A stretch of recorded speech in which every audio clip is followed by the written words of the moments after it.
Shalom, shalom. First and foremost, I'm going to start by giving all the praises, glory, and honor to Yahweh, Bashem, Yahushai, Bashem, Rechak, Wadash. Double honor to the elder apostles and bishops of the great millstone that rule well. Peace, blessings, and salutations unto the hopeful elect tabernacle of David, scattered abroad throughout the four corners of the earth. Be prepared to be hated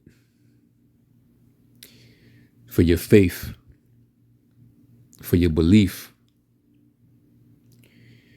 Be prepared to be accounted with those who are placing blame upon the ministry, with all these different isolated incidences that are occurring, with a lot of unworthy Israelites out there. You already know that the devil is an unreasonable being.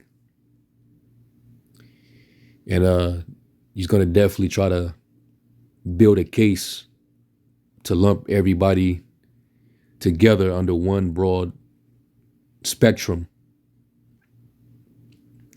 which is nothing new, because they did it to our Lord 2,000 years ago. So, just be prepared. And it's not going to be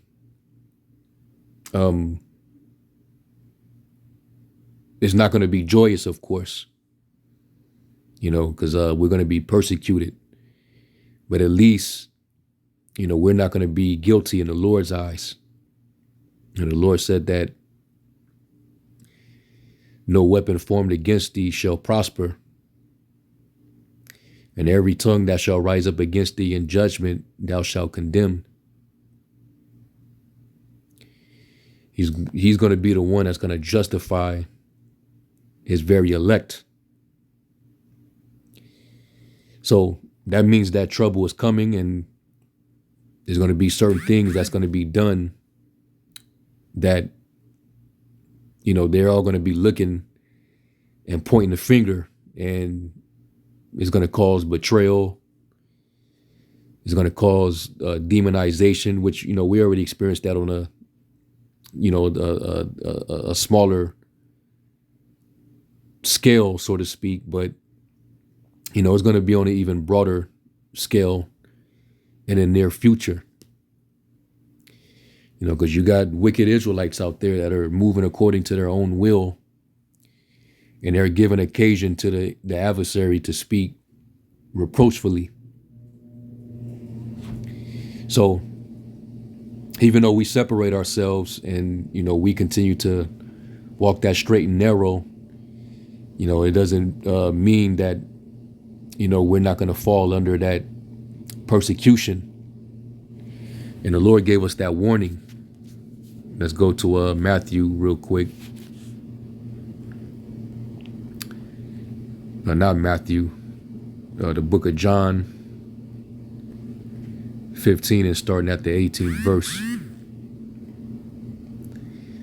And it says, if the world hates you, you know that it hated me before it hated you. If you were of the world would love his own. But because you are not of the world, but I have chosen you out of the world, therefore the world hateth you. So it's going to be natural that, these people are not going to rock with us because of what we represent. All right.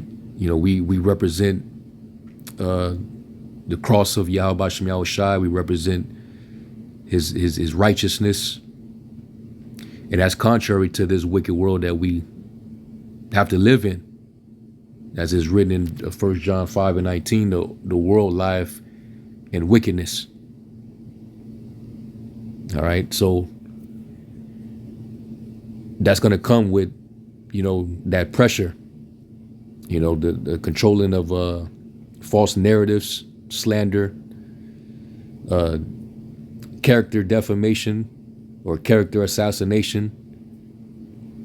And that's all part of the cross. All right. We're simply are going to be persecuted just for proclaiming Yahweh wa Yahushai and his kingdom. And that the Lord, he's going to reinstitute righteousness in the earth. And calling our people back to repentance, they're going to find a way to spin that. And we also got to be on alert that some of these stories that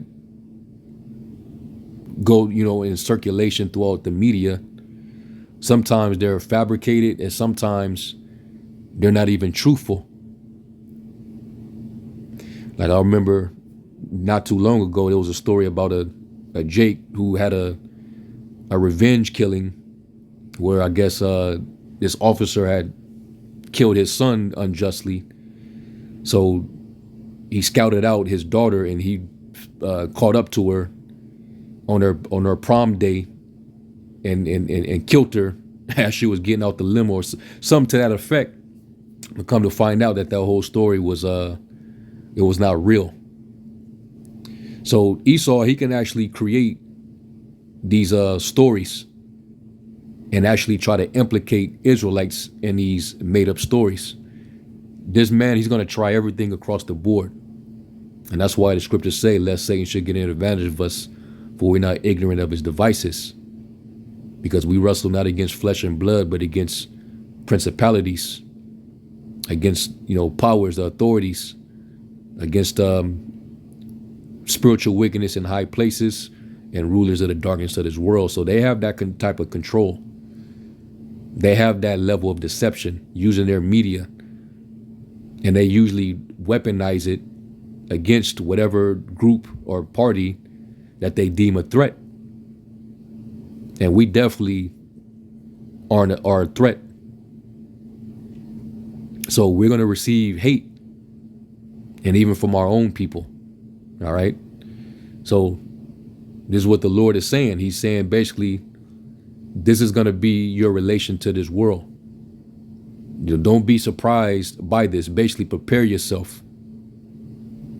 Be ready for it. He said, remember the word that I said unto you. The servant is not greater than his Lord. If they have persecuted me, they will also persecute you. If they have kept my saying, they will keep yours also. And they didn't have anything on Yahushua or his disciples. But they all were wrongly put to death. They were imprisoned and they were put to death. So you got these stories coming out where you got wicked Israelites that are, doing things on their own accord. They losing their mind, and some of these guys, they're just all around wicked. All right, sons of Belial, all right? And they're a misrepresentation of the Lord and his gospel. Let me try to refresh this. Because these stories that I'm getting ready to highlight, these stories are within the last month and a half.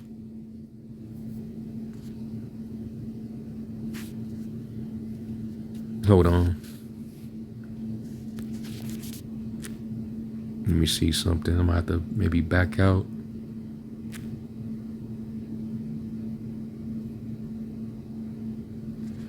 All right, well, let me go here real quick. Because, what I had up was this whole situation with this former NFL player, Daniel Murr, which, he played for the Indianapolis Colts. And ironically, he joins Pastor Dow's Straightway Ministry, which is ran like an actual cult.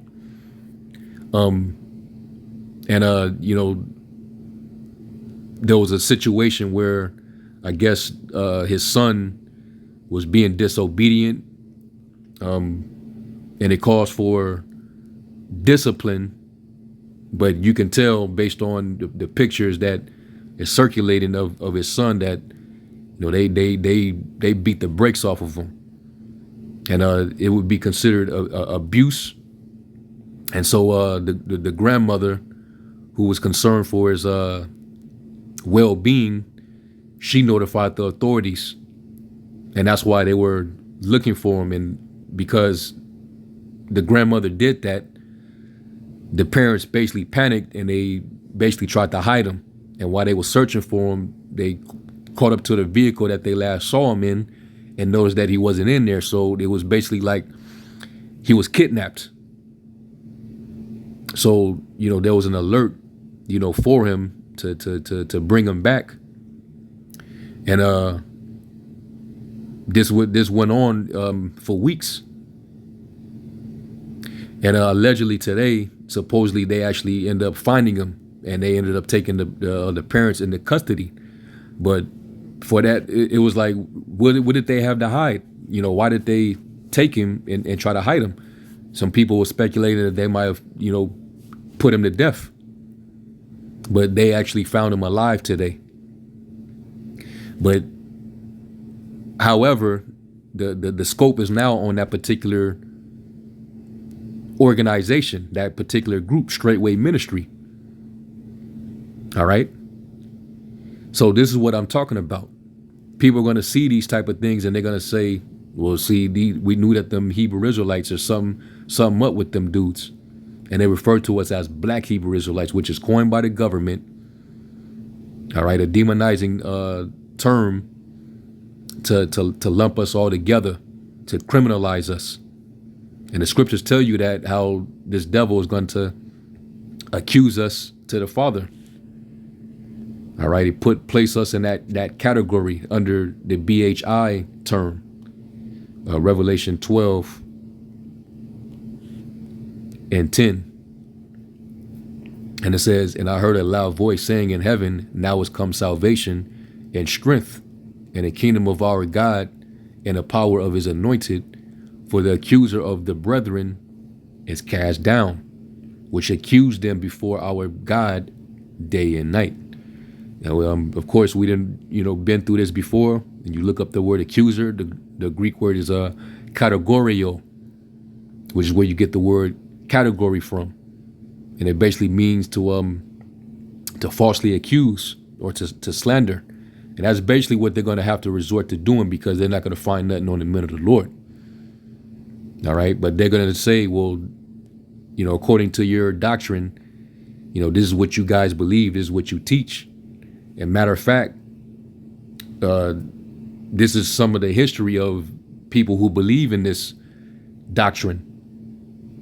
Men that, killed children, that killed their spouse, men that were abusive to their sons. They even tried to ascribe that incident in New Jersey, with that kosher market incident. They tried to ascribe that to the Israelites, and there was no verified evidence that he was even tied or linked to the Israelites, or that he belonged to some Israelite group. So they're going to throw all type of things at us. And this is just giving this devil more ammunition for the demonization. And people are going to see it. And we know that the media has a level of influence on the people. That's where the hatred is going to come. All right.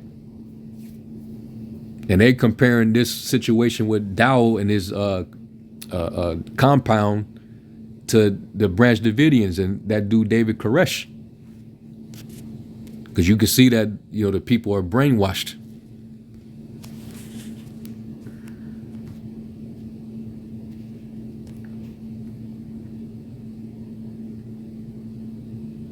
Yeah, I don't know why this is tripping all of a sudden. But, y'all can go and look the story up. But basically, this article from The Sun, it actually mentions that. All right, after they raided their compound, their land or whatever, and they took the parents into custody, they said it was pretty much like a siege. until the parents finally gave themselves up and they were taken into custody. All right. But more people are going to see, this atmosphere, and they're going to link all the Israelites to this energy. All right. So this is what we got to deal with. And then you had this incident that happened recently as well, where you had this man in Houston, and you can see it in the headline: rid the earth of heathens. Right.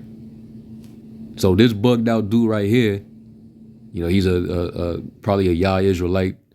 They call on Yahweh. They be the most bugged out ones.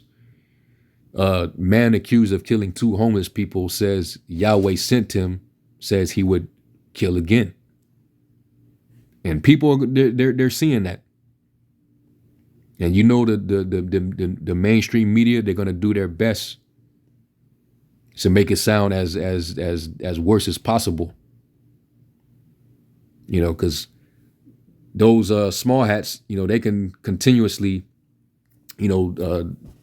shoot drone, commit drone strikes on hospitals and refugee zones with elderly people, women, children, babies, and they're not gonna make as much of a fuss on that.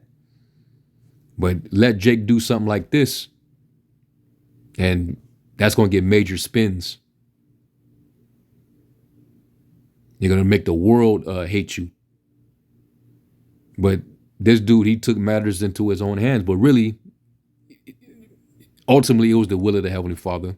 There's a spirit of vengeance got on this dude, and he did what he did. Because, when somebody dies, ultimately, it was the Lord's judgment to take those people out.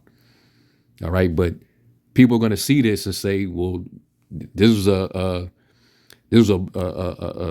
unhinged Black Hebrew Israelite. This is what they do. Stay away from them dudes."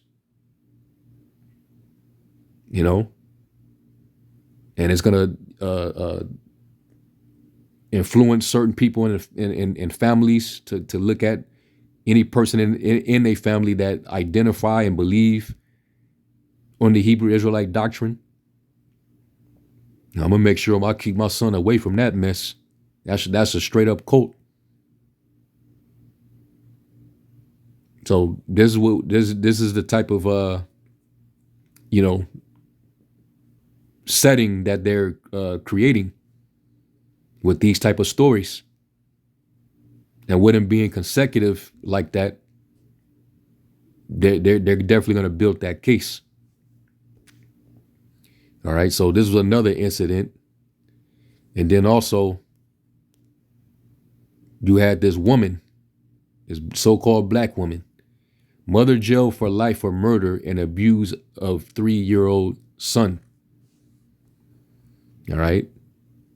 And, she's getting a minimum of 25 years to life because she put him to death, and she tried to use the scriptures in Proverbs, of course, where it talks about, using a rod to correct your son or your child. All right. And, she overdid it, of course, and showed cruelty and put him to death, man. And then you read down here, what does it say? A member of the BHI religion admitted hitting the boy with a bamboo cane, but claimed she was following a Bible scripture which advised the use of the rod for the correction of children.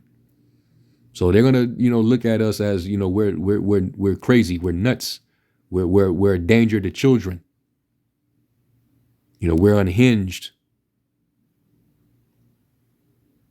All right.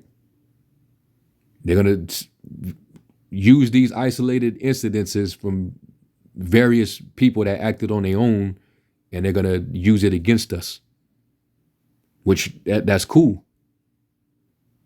Then we're going to still continue to stand firm on what we believe. Philippians 1 and was it 28? Yeah, Philippians 1 and 28, it says, and in nothing terrified by your adversaries, which is to them an evident token of perdition, but to you of salvation and that of the Most High. For unto you it is given in the behalf of a Mashiach, not only to believe on him, but also to suffer for his sake, having the same conflict which you saw in me and now here to be in me. And he also said that in Peter, be sober, be vigilant, because your adversary, the devil, as a roaring lion, walketh about seeking whom he may devour. And it also says that, your brethren, are dealing with the same affliction in the world. So we got to resist it steadfast. It says 1 Peter 5:9, whom resist steadfast in the faith, knowing that the same afflictions are accomplished in your brethren that are in the world. So that means that we all have to, we have to bear that cross together. We all are going to be persecuted. That's part of the suffering in this thing. All right. Being willing to suffer righteously for the name of the Lord's sake. Matthew 5:11. And it says, blessed are ye when men shall revile you and persecute you and shall say all manner of evil against you falsely for my sake. Because that's going to happen. And they're going to spin the narrative. And they're going to use the media and influence the minds of the people to have a negative perception. And, in the Lord's time, it was the wicked scribes and Pharisees and Sadducees and chief priests that was doing that against the Lord and his followers. All right. And they were scourging them in the temples and, getting them put to death, children betraying their parents, vice versa, because everybody was at variance over this. It says, rejoice and be exceeding glad, for great is your reward in heaven, for so persecuted they the prophets which were before you. So it's going to come with the territory. This is what we have to deal with. All right. But at least we're not going to suffer as murderers, as thieves. All right. As evildoers. 1 Peter 4:12. And it says, beloved, think it not strange concerning the fiery trial, which is to try you as though some strange thing happened to you. But rejoice in as much as you are partakers of Yahushua's sufferings, that when his glory shall be revealed, you may be glad also with exceeding joy. If you be reproached for the name of a Mashiach, happy are ye, for the spirit of glory and of the Most High resteth upon you. On their part he is evil spoken of, but on your part he is glorified. But let none of you suffer as a murderer, or as a thief, or as an evildoer, or as a busybody in other men's matters. Now you still got to be innocent and walk that straight and narrow. All right. Still have to, maintain that sense of righteousness and holiness.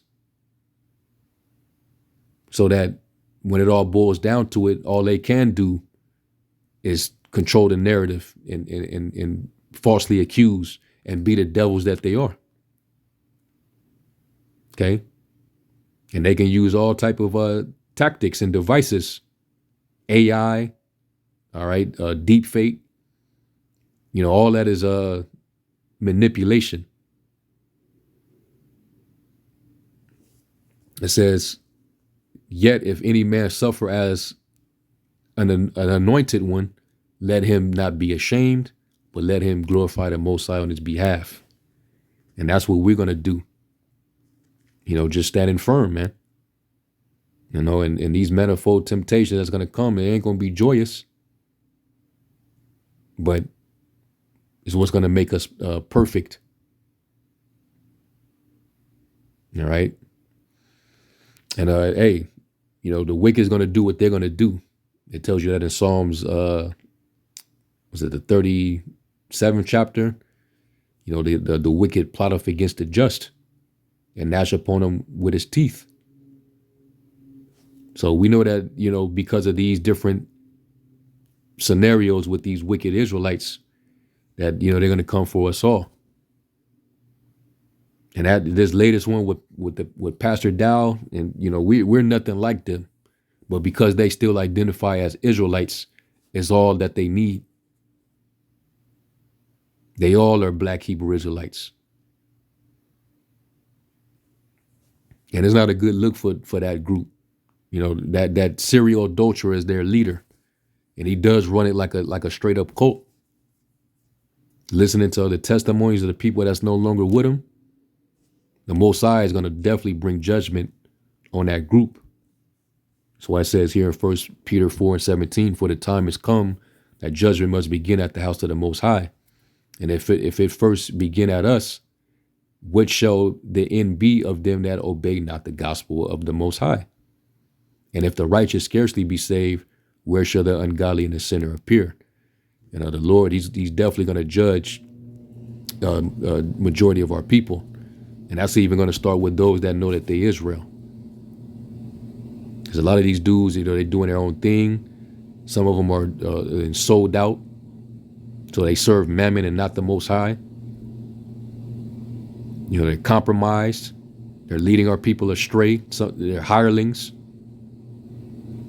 Some of them then took the Lord's grace and turned it into lasciviousness, a cloak of lasciviousness and maliciousness, man.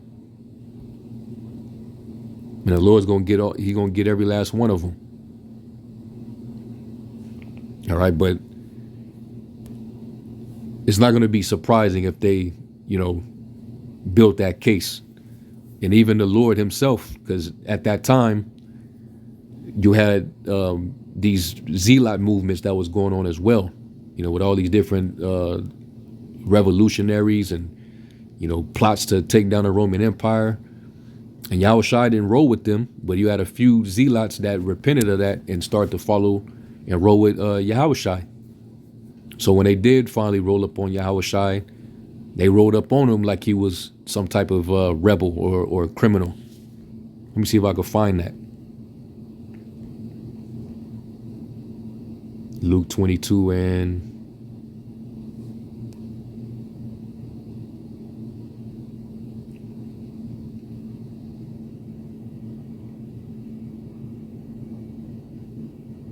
here it is. It is Luke 22.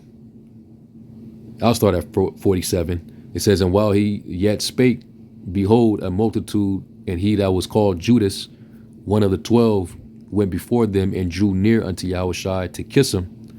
But Yahushua said unto him, Judas, betrayest thou the Son of Man with a kiss? When they which were about him saw what would follow, they said unto him, Lord, shall we smite with the sword? And one of them smote the servant of the high priest and cut off his right ear. And Yahushua answered and said, suffer ye thus far? And he touched his ear and healed him. Then Yahushua said unto the chief priests and the captains of the temple and the elders which were come to him, be ye come out as against a thief with swords and staffs? Like, damn, y'all coming against me like y'all coming against somebody that committed a bunch of robberies and murders, man. Let me read it in another translation. Yeah, NIV, this is a good one. It says, then Yahushua said to the chief priests, the officers of the temple guard, and the elders who had come for him, am I leading a rebellion that you come with swords and clubs? See that? ESV, then Yahushua said to the chief priests and officers of the temple and elders who had come out against him, have you come out as against a robber with swords and clubs? CSB, then Yahushua said to the chief priests, temple police, and the elders who had come for him, have you come out with swords and clubs as if I were a criminal? So that's how they rolled up on him, right? And Yahushua was righteous. He didn't commit not one iniquity, not one sin. So how they treated him, because you had that going on, or where you had the bear business that was out there, and you had them rebels, them zealots. So because Yahushua had a movement where you had followers, and that was that. Hey, it triculated to a lot of it sparked a lot of noise, a lot of controversy. You know. So he was being lumped in with the behavior. like as if he's stirring up some type of confusion. It says, when I was daily with you in the temple, you stretched forth no hands against me, but this is your hour in the power of darkness. And basically this was that fulfillment, all right, in Isaiah the 53rd chapter. You know, when it says that he will be accounted with the sinners, with the rebels. Yeah, Luke 22. And this is after he allowed them to, take a sword, and they took 2 swords, and he said, that's enough. And then this was to fulfill that purpose. All right. Luke 22 and 37, it says, for I say unto you that this that is written must be, it's like it must yet be accomplished in me. And he was reckoned among the transgressors, for the things concerning me have an end. Okay. And that was the fulfillment of Isaiah the 53rd chapter. So if he was,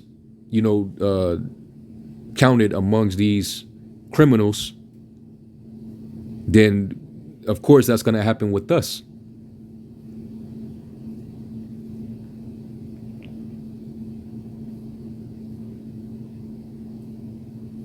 He was numbered among the transgressors, lawless. I know in Isaiah 53, NLT, it says, for the time has come for this prophecy about me to be fulfilled. He was counted among the rebels. Yes, everything written about me by the prophets will come true. So there it was. And they did treat him as such, because he got crucified in between 2 rebels or 2 criminals. And they even asked Pilate to free a criminal so that they can crucify him. And we're far from criminals, but when that time comes, based on the behavior that you see with these bugged out wicked Israelite groups, they're gonna number us among that. We're gonna be worse than the Crips and the Bloods and the Vice Lords and the GDs and the MS-13s. Hell, they're going to treat us worse than Hamas. They're going to make us appear like we're like we're worse than Hamas. So we got to be, prepared for that. And Lord willing, we don't fold in that time, And the Lord's going to give us a crown of everlasting life if we hold fast our faith to the end. He said, be faithful unto death, and I will give you the crown of life. And some of us going to be cast into prison. All right. So, I just want to, throw that out there. And Lord willing, this was edifying, and I'm going to give all praise to Yahweh Shem Yahushai. And until the next one, Shalom.